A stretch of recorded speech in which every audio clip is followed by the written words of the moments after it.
तो इसका जो प्रथम कहानी की पुस्तकों के लिए जो प्रथम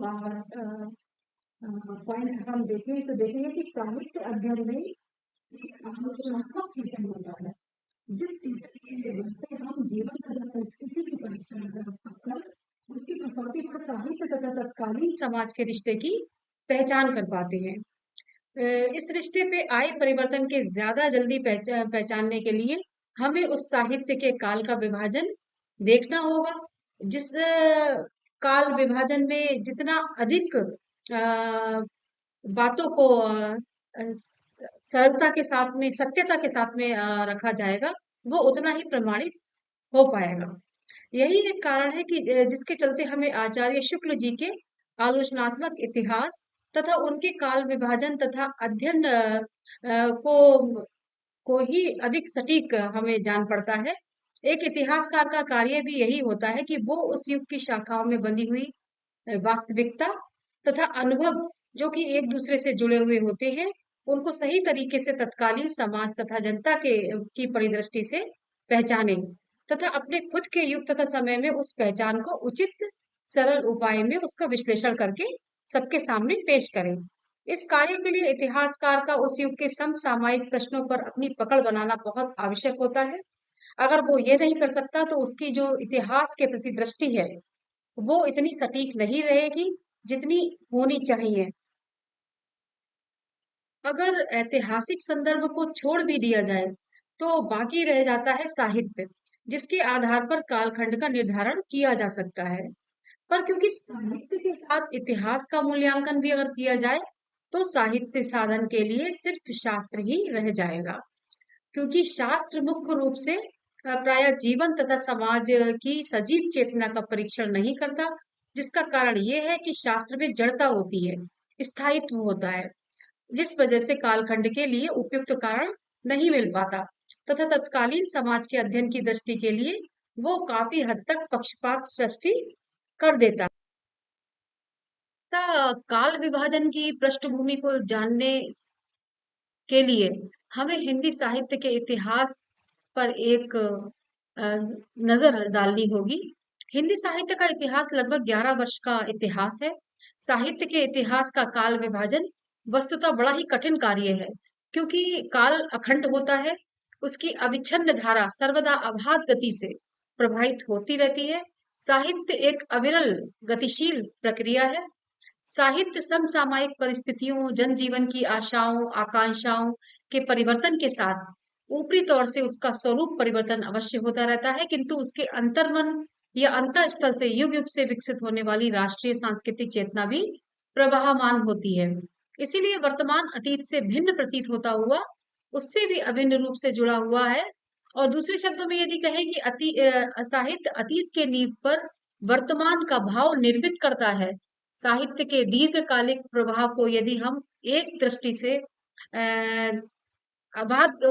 एक दृष्टि से देखते रहें तो बेहतर निष्कर्ष इसका निकल सकता है, किंतु प्रवाह विस्तार का बहुत सा अंश हमारी दृष्टि से ओझल भी हो सकता है। इसीलिए अध्ययन की सुविधा के लिए हमें इस प्रवाह को खंडित करना पड़ता है। कालखंडों के अपेक्षाकृत सीमित फैलाव में साहित्य की अंतर्निहित चेतना, प्रवृत्तियों के परिवर्तन की दिशा तथा जो कारण होते हैं उसकी खोज वो बड़ी ही सरलता के साथ हो सकती है। डॉक्टर गणपति चंद्र गुप्त जी ने लिखा है कि इतिहास में हम मुख्यतः देश के स्थान पर काल का अध्ययन करते हैं। अतः अपनी ही सुव्यवस्था, अपनी ही आसानी के लिए, अपने कार्य में जो हमारा कार्य आसान हो जाए उसकी व्यवस्था के लिए विभिन्न कालखंडों में बांट लेना ही सुविधाजनक और उपयोगी सिद्ध होता है।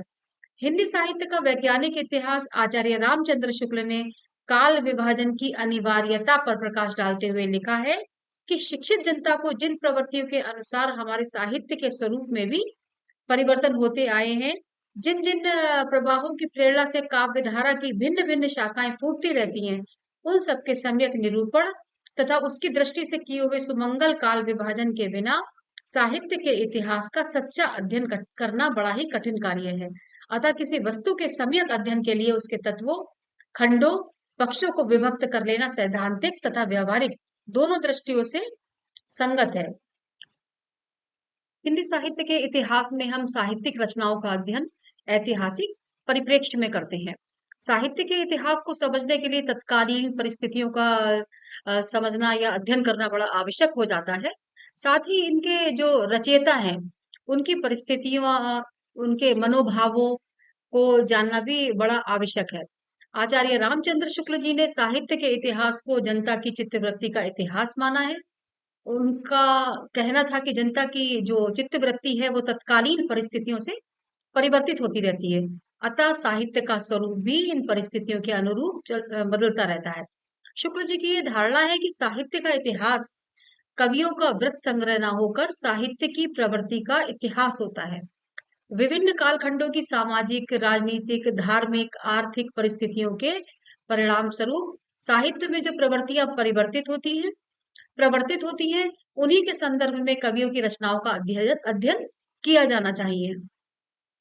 इतिहास के प्रति भारतीय दृष्टिकोण भले ही आदर्श प्रेरित प्रतीत होता हो, किंतु पाश्चात्य विद्वानों ने यथार्थ को महत्व देते हुए इतिहास को गवेषणा, खोज, अनुसंधान का स्वरूप प्रदान करते हुए इसमें वैज्ञानिकता का समावेश किया है।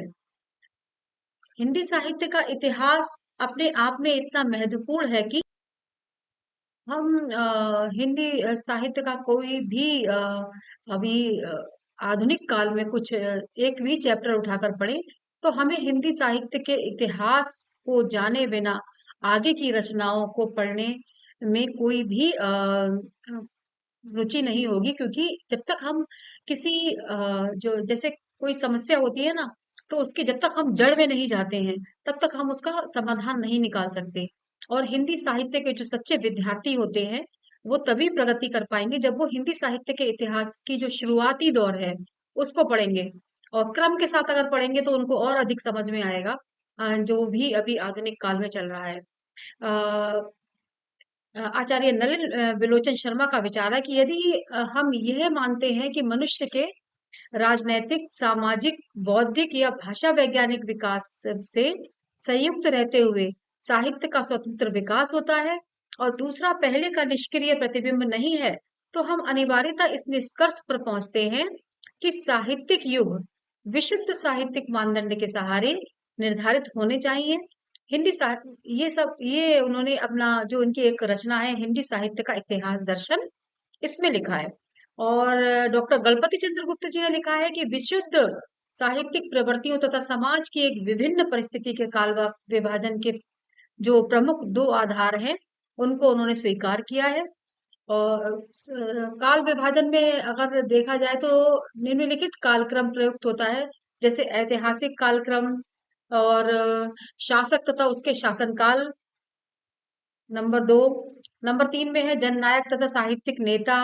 4 में सांस्कृतिक, सामाजिक तथा राष्ट्रीय आंदोलन तथा परिवर्तन। उसके अतिरिक्त साहित्यिक प्रवृत्ति काल विभाजन की परंपरा। हिंदी साहित्य के प्रारंभिक दो इतिहासकार गारसादा तासी और शिव सिंह सेंगर ने काल विभाजन का प्रयास ही नहीं किया। सर्वप्रथम प्रयास डॉक्टर जॉर्ज ग्रेसन ने इस दिशा में किया, और जॉर्ज ग्रेसन का जो प्रयास है वो निश्चित ही प्रशंसा का पात्र है, क्योंकि भले ही उसमें बहुत सारी कमियां रही हों, लेकिन अभी भी उनके जो काल विभाजन जो उन्होंने किया है वो सबसे पहले हम यही बोलेंगे कि जॉर्ज ग्रेसन ने ही हिंदी साहित्य के इतिहास का काल विभाजन किया है। हिंदी साहित्य के इतिहास में जो आदिकाल आया उसके ऐतिहासिक परिवेश पर यदि हम दृष्टि डालें तो हम देखेंगे कि भारतीय इतिहास का ये युग राजनीतिक दृष्टि से एवं ऐतिहासिक दृष्टि से गृह कलह, पराजय एवं अव्यवस्था का काल रहा है। एक ओर तो इस युग का क्षितिज विदेशी आक्रमणकारियों के भयावह मेघों में आच्छादित रहा, और दूसरी ओर राजवाड़ों की पारस्परिक भीतरी कलह घुन की तरह इसे खोखला करती चली गई। हर्षवर्धन की मृत्यु के पश्चात भारत की संगठित सत्ता चूर चूर हो गई तथा भारत में एक विशाल मुस्लिम साम्राज्य की स्थापना हो गई। 8वीं शताब्दी से लेकर 15वीं शताब्दी तक के भारतीय इतिहास की राजनीतिक परिस्थिति हिंदू सत्ता के विकास की कहानी कही जाती है। ग्यारहवीं 12वीं शताब्दी में दिल्ली में तोमर, अजमेर में चौहान, कन्नौज में गढ़वालों के शक्तिशाली राज्य थे। 1150 में अजमेर के बीसल देव चौहान ने तोमरों से दिल्ली से हिमालय तक अपना प्रभुत्व कायम कर लिया। इस युग का यदि हम वो साहित्य देखें तो इस युग का साहित्य 4 वर्गों में विभाजित हो गया। सिद्ध साहित्य, जैन साहित्य, नाथ साहित्य और रासो साहित्य। सिद्ध साहित्य में ईश्वर की भक्ति का जो जब शुरू हुआ था तो उस समय बौद्ध मत को मानने वाले ईश्वर की भक्ति का विरोध करते रहते थे, लेकिन धीरे धीरे धीरे बुद्ध को भगवान के रूप में पूजा जाने लगा। इस धर्म से जब तांत्रिक सिद्धों का प्रभाव बहुत बढ़ गया तो ये धर्म वास्तविक रूप और दिशा से एकदम बदल गया। 8वीं शताब्दी में तांत्रिक सिद्धों का प्रभाव बहुत अधिक बढ़ गया था। उन्होंने बौद्ध धर्म के त्याग और संयम के स्थान पर भोग विलास को ही जीवन का लक्ष्य मान लिया था। मांस, मदिरा, मैथुन, मुद्रा, मत्स्य, इन 5 जो विकार है इनका सेवन इनकी साधना का प्रमुख अंग था। मतलब उस समय जो सिद्ध हुआ करते थे वो मांस का सेवन, मदिरा का सेवन और अ, अ, ये जो मैथुन होता है वो उसमें काफी लिप्त दिखाई दिए। सिद्धों के चमत्कारों का नारी समाज पर इतना प्रभाव पड़ा कि स्त्रियां लोक लाज कुल मर्यादा को छोड़कर विपरीत दिशा में जाने लगी। धर्म के नाम पर समाज में वासना अबाध गति से फूट कर बाहर निकल रही थी। लेकिन जो सिद्ध हुआ करते थे वो इसको भी अपनी जो निर्वाण प्राप्ति का एक अंग मानते थे, इन क्रियाओं को भी। मन की निर्विकार और निश्चल स्थितियों के लिए महासुख और सहज ज्ञान की प्रधानता दी जाने लगी। ईश्वर से अद्वैत संबंध जोड़ने के लिए सिद्धि के लिए सरहप्पा नाम के सिद्ध ने लिखा है। सरहप्पा जो कि हिंदी साहित्य के प्रथम कवि रहे हैं, उन्होंने लिखा है कि खाते पीते सुख से रमण करते हुए ही जीवन बिताना चाहिए। कोई किसी तरह का मतलब ये है कि जीवन में किसी तरह की रिक्तता ना रखकर अपना मस्ती के साथ खाते पीते हुए अपना जीवन व्यतीत करो। और इन अनाचारी और वाममार्गी सिद्धों के मार्ग में पंडित लोग और उनके शास्त्र भी बाधक थे। इसीलिए अपने चेले चेलियों को वो उनके विरुद्ध शिक्षा दिया करते थे। ये लोग निर्वाण साधना या महासुख का वर्णन बड़ी ही अश्लील वाणी में किया करते थे। अपनी इस महासुख अवस्था को ये समरस अवस्था भी कहते थे और अपनी खुली भाषा में आध्यात्मिक फूट देकर उसकी व्याख्या करते थे। इन सहज मानी सिद्धों की संख्या 84 मानी गई है। इनमें कुछ संस्कृत के भी अच्छे विद्वान थे। सरहप्पा, शबरपा, लुईपा, होमेपा, कंडपा आदि सिद्ध इसमें उल्लेखनीय है। साहित्यिक योगदान की दृष्टि से सिद्धों का साहित्य दोहा या दुहा नामक मुक्तक रूप में मिलता है। सिद्धों की नीति, रीति, श्रृंगार एवं धर्म संबंधी मान्यताएं हिंदी के आदि काल को तो प्रभावित नहीं करती, पर संत साहित्य को अवश्य ही प्रभावित करती हैं, जिसे सिद्धों का योगदान भी माना जा सकता है। कुछ सिद्धों के विषय में यदि हम बात करें तो सरहपा जो जिनका सबसे पहले नाम आता है, उन्होंने वो सिद्धों में सबसे पहले प्रसिद्ध सिद्ध रहे हैं। उनका एक नाम सरोज वज्र भी है। सरहपा की भाषा को संध्या भाषा भी माना जाता है, जो कुछ स्पष्ट तथा कुछ अस्पष्ट होने के कारण पुरानी हिंदी तथा अपभ्रंश के बीच की होने के कारण संध्या भाषा कहलाई। सरहपा ने पंडितों को फटकारते हुए तथा अपनी अंत साधना पर जोर देते हुए लिखा है कि पंडिय सल सत्य बखाई देयई बुद्ध बसंत न जाड़ई अमड़ा गमड़ा तेन बिखंडिया तो बड़ी लज्ज मड़ई इयो पंडिया। अर्थात पंडित सकल तत्वों की व्याख्या करता है, परंतु वो ये नहीं जानता कि बुद्ध तो शरीर में ही रहता है। जो ज्ञान है, जो तत्व है, वो शरीर में ही रहता है। वो पंडित जीवन मरण से मुक्ति पाने में असमर्थ है, फिर भी वो निर्लज्ज अपने को पंडित कहता है। इस दोहे का तो जो भावार्थ है वैसे ही फटकार कबीरदास जी ने भी पंडितों को लगाई हुई है। सरापा का एक और दोहा शरीर में ही वो स्थान बताता है जो मन का विश्राम स्थल है। जहि मन पवन न संचरई, रवि शशि नहाई पवेश। बहुत इंपॉर्टेंट महत्वपूर्ण दोहा है ये बड़ी बड़ी परीक्षाओं में भी आता है। इस दोहे की पंक्तियां दे दी जाती हैं और फिर ये पूछा जाता है कि ये पंक्तियां किसकी हैं, तो ये आप लोग बहुत ही अच्छे से इसको याद कर लेना। जहि मन पवन न संचरई, रवि शशि नहीं पवेश, ताहि बटो चित्त विश्राम करूं करहि कहिए उवेश। अर्थात जिस मन में पवन संचारित नहीं होती है और जहां रवि तथा शशि भी प्रवेश नहीं कर पाते हैं, वहां बैठकर चित्त विश्राम करता है। सरहपा का यही उपदेश है। इसके अतिरिक्त दो जो प्रमुख सिद्ध हुए हैं वो हैं लुइपा। लुइपा ने चर्या गीत तथा दोहों में संध्या भाषा का प्रयोग किया है। भाव की दृष्टि से बौद्ध धर्म की मान्यता को ही इन्होंने स्वार्थ रहित होकर घुमा फिराकर बताया है। जैसे का तरुवर पंच बिडाल, चंचल चिए पाइठो काल, दिट करिए वहां सुई परिणाम, लुई भड़ई गुरु पक्षी जाड़।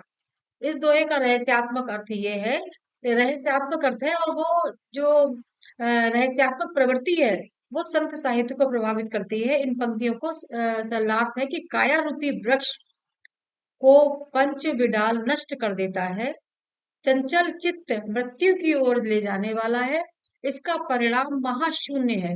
लुइपा कहते हैं इसका रहस्य केवल अपने गुरु से ही जानिए। कंडपा एक और सिद्ध हुए हैं इसमें, जो महत्वपूर्ण सिद्ध हुए हैं। उन्होंने लिखा है कि सिद्ध साहित्य में कंडपा की वाणी को भी पर्याप्त जो हमारे यहाँ जो रचनाएं उपलब्ध है उसमें लिखा गया है कि जो सिद्धों का साहित्य है उसमें कंडपा की वाणी का भी काफी महत्व है। कंडपा द्वारा प्रयुक्त जो संध्या भाषा है उसका उदाहरण इस प्रकार है कि एक कड़ा किज्जई मंत्र शतंत्र, ಳಿಯ ಧರಣಿ ತೈ ಲೈ ಕೇಲಿ करंत, ಳಿಯ धर ढरणी जावल शा मज्जई, ताव की पंचवर्ष विहिरिज्जई। अर्थात एक व्यक्ति मंत्र तंत्र का जाप न करके नित्य अपनी स्त्री के साथ क्रीड़ा करता है, जब तक घरड़ी रूप घर की नित्य स्वच्छता नहीं की जाती तब तक पंच विहारों में वो घूमता रहता है। इसका भाव नित्य स्त्री सेवन को संकेतित करता है। यानियों की सिद्ध मंडली योग एवं मंत्र तंत्र साधना के लिए मद्य यानी शराब तथा स्त्री का सेवन आवश्यक बताती रही। इसीलिए सिद्ध कंडपा ने डोमिनी के साथ संभोग कीड़ा करने के लिए कुछ गीत गाए, जिनमें से कुछ गीत की एक पंक्ति है जो मैं आपको सुनाती हूँ कि हालो डोबी तो कुछ मी सद्भावे, आई ससी जस्सी डोबी का हरि नावे। ये कंडपा ने लिखा है। सिद्ध साहित्य का, हालांकि हिंदी साहित्य के जो प्रथम चरण है आदिकाल, उसमें काफी योगदान रहा है। भाषा के विकास की दृष्टि से सिद्धों द्वारा जो प्रस्तुत अपभ्रंश भाषा है उसमें हिंदी को अपभ्रंश भाषा ने आगे चल के हिंदी को महत्वपूर्ण योगदान दिया, क्योंकि संध्या भाषा की शब्दावली से बहुत से शब्द रूप कबीर आदि संतों की वाणियों में भी प्रयुक्त किए गए हैं। शैली की दृष्टि से भी सिद्ध साहित्य के मुक्तक काव्य से दुहा या दोहा, चर्चा गीत, रहस्यात्मक उक्तियां मैथिल कोकिल विद्यापति तथा संतों ने खूब गाई हैं। भाव की दृष्टि से सिद्धों की बोलियों ने रागात्मक वृत्ति का विकास करके श्रृंगारी भाव का संदेश दिया है। दार्शनिक अथवा रहस्यात्मक दृष्टि से सिद्ध साहित्य ने शंकर के अद्वैतवाद, शंकराचार्य की, तथा बौद्ध धर्म के शून्यवाद को मिलाकर शरीर में सारी सृष्टि को बताकर उसका उपभोग करने की प्रवृत्ति जगाई है। सिद्धों का प्रभाव वीर गाथाओं पर तो नगण्य है, परंतु श्रृंगारी भाव का जो प्रभाव स्पष्ट रूप में इन पर देखा गया है, वो आदिकालीन कवि विद्यापति पर इसका प्रभाव स्पष्ट दिखाई देता है। सिद्ध साहित्य में संत साहित्य को विशेषता कबीर, दादू तथा रविदास आदि कवियों को रहस्यवाद के क्षेत्र में, उलटवासियों के क्षेत्र में बहुत प्रभावित किया है। ये तो हो गई बात सिद्ध साहित्य की। इसके अतिरिक्त अगर हम आदिकाल के जैन साहित्य पर अगर हम चर्चा करें तो हम देखेंगे कि भगवान महावीर का जैन साहित्य में महत्वपूर्ण स्थान है। भगवान महावीर ने अपने धर्म का प्रचार लोक भाषा में किया। पहले जैन धर्म का प्रचार और प्रसार किया गुजरात से इनकी प्रधानता 8वीं शताब्दी से 13वीं शताब्दी तक बनी रही। वहां के जो चालुक्य और राष्ट्रकूट और सोलंकी राजा जो थे, उन पर इसका पर्याप्त प्रभाव पड़ा। भगवान महावीर का जैन धर्म हिंदू के सदाचारों के लिए अ, अत्यंत समीप है।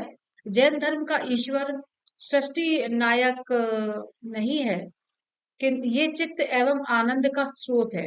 प्रत्येक व्यक्ति अपनी साधना और पौरुष से परमात्मा का रूप धारण करता है। इस धर्म की महत्वपूर्ण विशेषता ये थी कि इसमें ब्रह्मचर्य, अस्तेय और अपरिग्रह का विशेष महत्व है। प्रारंभिक जैन साहित्य में दोहा, चौपाई पर चरित काव्य या आख्यानक काव्य का निर्माण हुआ है।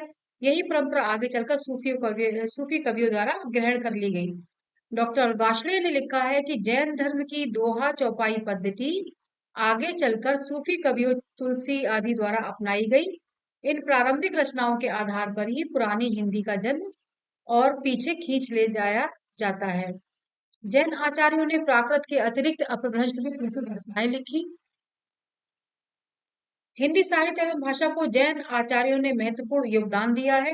अपभ्रंश भाषा को जैन साहित्य ने न केवल भाषा विकास की दृष्टि से अपितु अ, भावों, विचारों और जीवन दर्शन के द्वारा भी अपना योगदान दिया है। आदिकालीन हिंदी के रासों, ग्रंथों तथा चरित काव्यों पर विशेष प्रभाव तो काव्य रूप की दृष्टि से पड़ा ही है जैन साहित्य का। साथ ही जैनियों के जीवन दर्शन ने भी संतों को अंतर्मुखी प्रवृत्ति की ओर प्रवृत्त किया।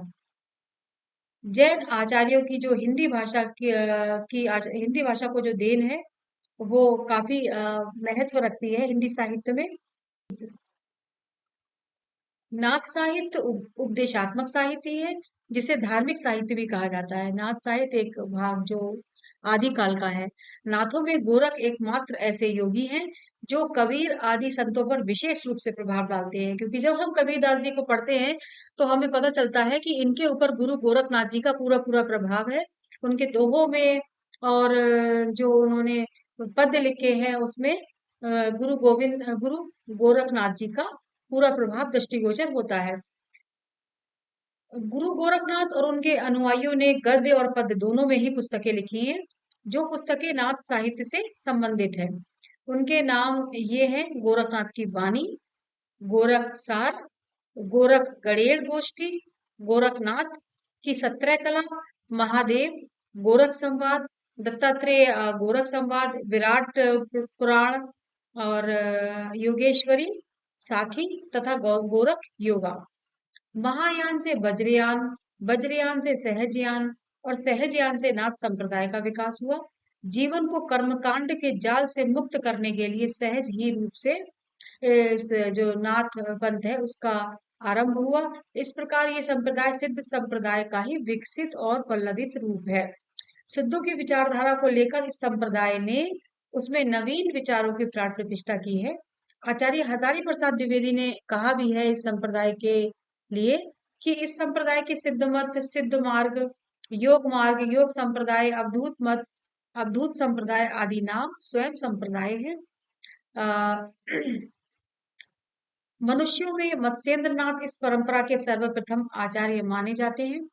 ये उस काल के साधक थे। कौल साधना एक होती थी, उसके साधक थे।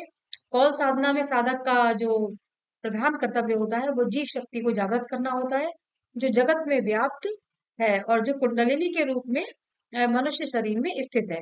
गोरखपंथी साहित्य के अनुसार आदिनाथ स्वयं शिष्य थे, स्वयं क्षमा करिएगा, शिव थे। उसके पश्चात मत्स्येंद्र नाथ जो हुए, उनके शिष्य गोरखनाथ थे।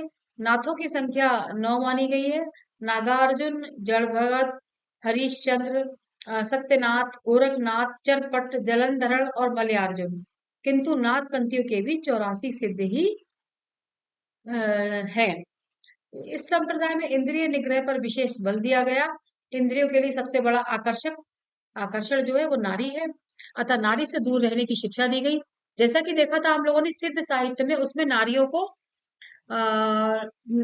नारी की जो साथ में जो प्रेम भावना है, जो काम की भावना है, उसको महत्ता दी गई थी। लेकिन नाथ पंथ में क्या कहा गया की नारियों से दूर रहने के लिए कहा गया। इस संबंध में डॉक्टर शिव कुमार ने कहा है कि संभव है कि गोरखनाथ ने बौद्ध विहारों में भिक्षुणियों के प्रवेश का परिणाम और उनका चारित्रिक पतन देखा हो, तथा कौल पद्धति या वज्रयान के वाम मार्ग में भैरवी और योगिनी रूप नारियों की एक ऐन्द्रिक उपासना में धर्म को विकृत होते हुए देखा हो। इसीलिए उस युग में स्त्रियों से दूर रहने की प्रेरणा दी गई। नाथपंथ की दार्शनिकता सिद्धांत रूप से सैद्धांतिक रूप से अगर देखा जाए तो शैव मत के अंतर्गत ही है और व्यावहारिकता की दृष्टि से हठ योग से संबंध रखती है। नाथ साहित्य के बाद में अब हम रासो साहित्य की अगर बात करें तो रासो साहित्य के रचना स्वरूप के संबंध में विभिन्न विद्वानों ने विभिन्न प्रकार की धारणाओं को व्यक्त किया है। आचार्य रामचंद्र शुक्ल के अनुसार बीसल देव रासो में प्रयुक्त रसायन शब्द ही कालांतर में रासो बना। मोतीलाल मेनारिया के अनुसार जिस ग्रंथ में राजा की कीर्ति, विजय, युद्ध तथा वीरता आदि का विस्तृत वर्णन हो उसे रासो कहते हैं। आचार्य हजारी प्रसाद द्विवेदी ने लिखा है कि रासो तथा रासक पर्याप्त है और ये मिश्रित गेय रूपक है। डॉक्टर भगवत चरण गुप्त ने लिखा है कि विविध प्रकार के रास, रासक, छंदों और नाट्य रासक उपनाटकों, रास तथा रासों का आपस में एक संबंध रहा है। ये निश्चय रूप से नहीं कहा जा सकता। रास काव्य मूलतः रासक छंद का समुच्चय है। अपभ्रंश में 29 मात्राओं का एक रासा या रास प्रचलित था। विद्वानों ने दो प्रकार के रास काव्यों का उल्लेख किया है, एक कोमल और उद्यत। प्रेम के कोमल रूप और वीर के उद्यत रूप का सम्मिश्रण पृथ्वीराज रासों में है। चारण साहित्य की जिस समय रचना हो रही थी उस समय अनुकूल नहीं था। उस समय जो जो समय था वो अनुकूल नहीं था क्योंकि पूरा देश छोटे छोटे राज्यों में बटा हुआ था। प्रत्येक राज्य का राजा अलग होता था। प्रत्येक राज्य में आए दिन युद्ध हुआ करता था।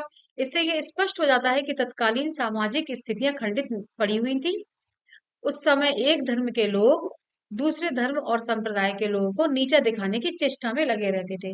उन्हें ये लगता था जैसे अगर जो हमारा समाज है वो चार वर्णों में विभाजित था, शूद्र, वैश्य, क्षत्रिय और ब्राह्मण। जो ब्राह्मण जो कि सबसे उच्च कोटि की जाति में रखा गया था, तो वो अपने से जो नीची जो धर्म थे उनको बड़ी ही कह सकते हैं कि हे दृष्टि से देखते थे। क्षत्रिय अपने से नीचे जो वर्ण थे उनको हे दृष्टि से देखते थे। अतः उस समय अगर देखा जाए तो जो जातियां शूद्र लोग थे उनको उनके साथ बड़ा ही भेदभावपूर्ण व्यवहार हो रहा था। उनको बड़ी ही हे दृष्टि से देखा जाता था। उनको कई सामाजिक मान्यताओं का हवाला देकर मंदिरों में प्रवेश करने के लिए मना किया गया था। तो इस तरह हम देखते हैं कि उस समय जो है धर्म के नाम पर लोगों को नीचा दिखाने की प्रवृत्ति अ, हो रही थी, उस समय देखी जा सकती है। जो रासो काव्य में जो जब रासो काव्य परंपरा का विकास हुआ था तो उसमें अ, उपदेश रसायन एक प्रसिद्ध रचना, इसके रचनाकार श्री जिन दत्त सूरी हैं, जिसका रचनाकाल 1200वीं के आसपास माना जाता है। इसका विषय जैसा कि इसके नाम से ही प्रकट है, उपदेश रसायन यानी धर्म उपदेश है। इसमें धर्म से संबंधित बातें हैं।